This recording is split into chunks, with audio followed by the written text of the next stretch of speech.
So do you have a sense of purpose in your business? It's one of the things that every business has to have these days, isn't it?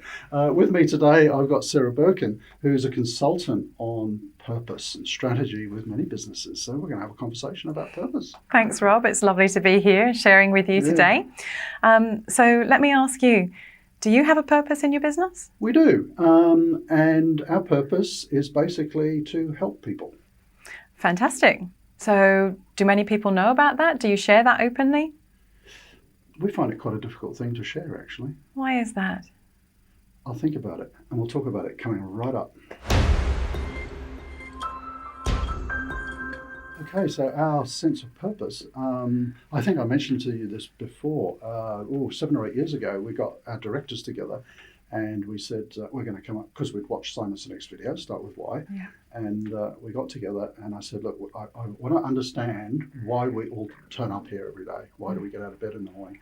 And it was really comical because there was 5 of us in the room and they all looked at me and sort of this holier than thou attitude. And it was like, my purpose is much greater than yours kind of thing. We're never going to end up on the same page, Yeah. We're all here for different reasons. Yeah. And I can tell you after about a 4-hour discussion, we were exactly on the same page.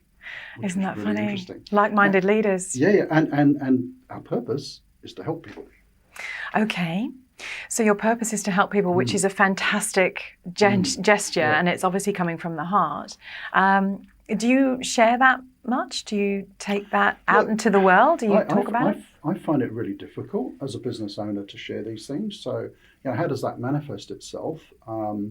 We do a lot of giving programs. We're part of the Buy One, Give One group. Yeah. And so part of our income is shared, with charities all around the world. But we do mention it, but I don't sort of talk that openly about it. It feels a bit awkward. It does feel a bit awkward sometimes. I always It's talk about like it. you're trying to look good. You're trying to look good. Yeah, look Yeah. at us. Aren't we fantastic? Yeah. We're doing all And of these wonderful and things that's for other absolutely- people. It's absolutely not the purpose. We're doing it to That's help right. You're not doing it for the reason Yeah. of self-promotion. No. Yeah. So this is a very, very common challenge that organizations face. The beautiful things that they're doing to support the communities that surround their business, they're not actually talking about it because it just feels a bit icky. Yeah. I always think about, your purpose should fit you like a tailor-made suit. Okay. And when yeah. you put on the helping people, we help people jacket, it just Yeah. doesn't quite fit that well No. to talk about it. No, and it can feel a bit awkward at times. It can, can't it? And I think the danger with CSR programs and things like that, they look like a bolt-on to the business. Yeah. And there's a danger they're not an inherent, part of the heart of the business. And I think that is a very common approach to CSR strategies, that they are a tick box on the side and aren't we doing something for the community? When actually, I think for you, Rob, and when we first spoke about this, you said to me, our purpose is to help people. And I kind of went, yes, that's true. Yes. Absolutely true. Yeah. And I asked you, are you happy to talk about this? And you were like, no, it doesn't really feel right. Yeah. And I said, I think there's something deeper going on here. Okay, well, let's go deeper then. Let's go deeper. So tell me, what is it about helping people that you enjoy most? We help people in a lot of ways in our business. So there's helping the needy, which is the charitable bit, helping our clients. I love working with clients who, sometimes it's like turning the light on when they get something. Yeah. And you just know that it's going to provide a huge benefit to their business, but not just to their business, but to them personally. Yeah. And it might be helping them in their role or reducing their stress and things like that. It's just great feedback. And how do you help them specifically? What do So you do? our main business is our consulting business. So it comes down to cost and service ultimately. Yeah. So we're generally working with quite big businesses and we're helping them realign their supply chain and logistics. A bit boring, I know, that's kind of what we do.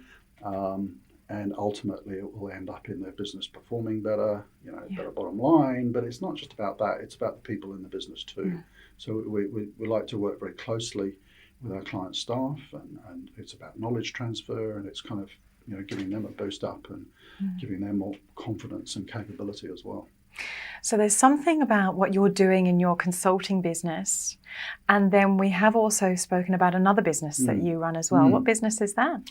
So that's Virtual Done Well in the Philippines. Yeah. And this video is probably going up on the Virtual Done Well. Yeah, Virtual Done Well. YouTube channel. Fantastic.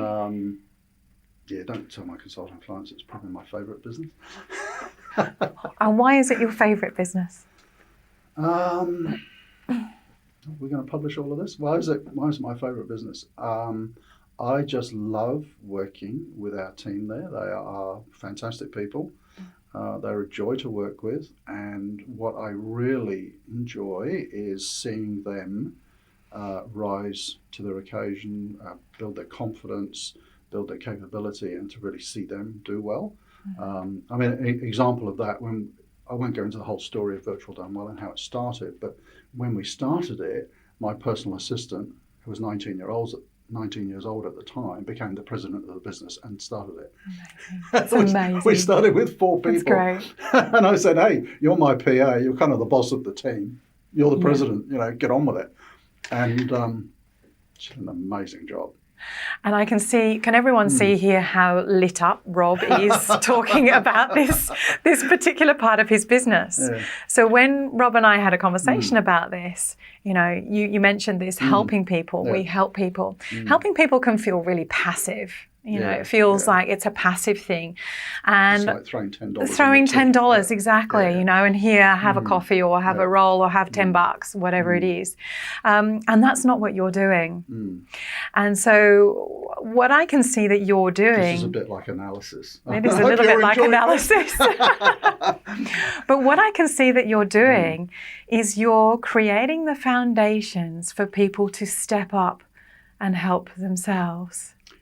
It's interesting you say that, because if we look at some of the charitable work that we do, so going back to the CSR programs, a lot of the programs that we give to are around education.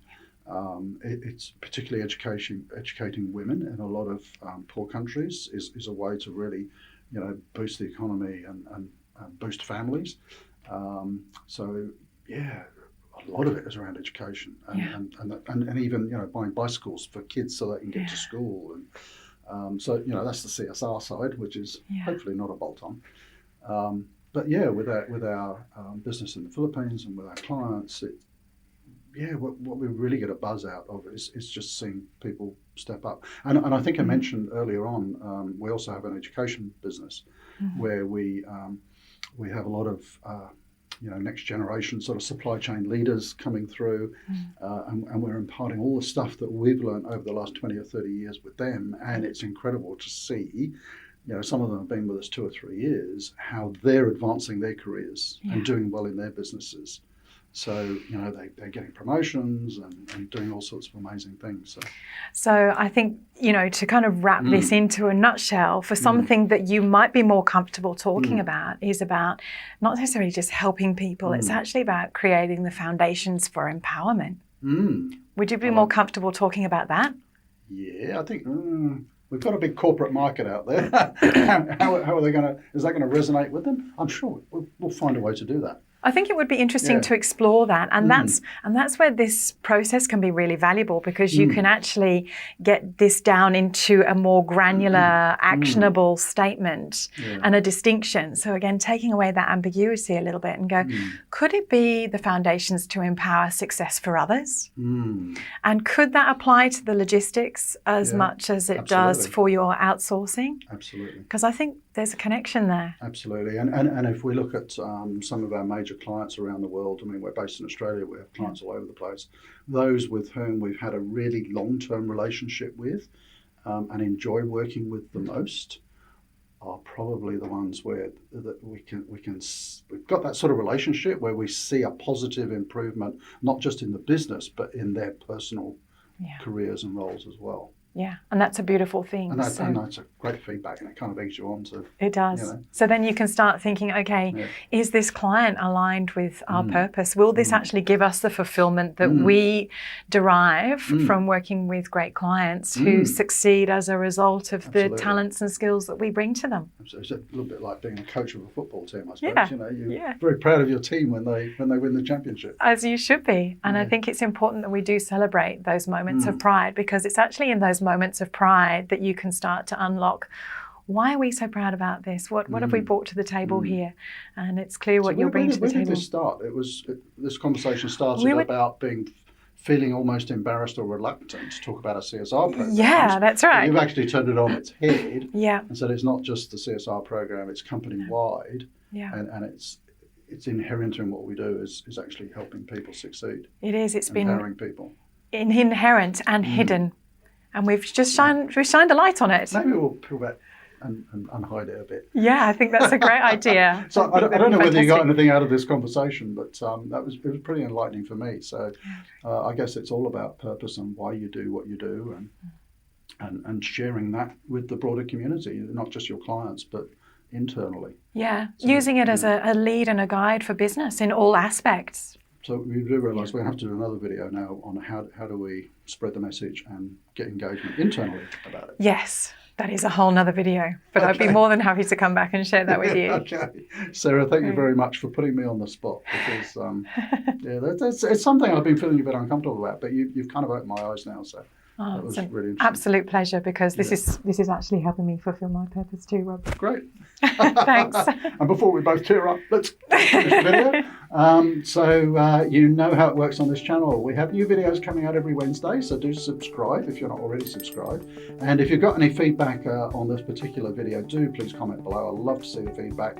That way we know the sort of videos that you're enjoying, and if we can give some more tips on the comments, that's great too. So thank you again, Sarah, Thanks, for coming Rob. on, and we'll see you next week.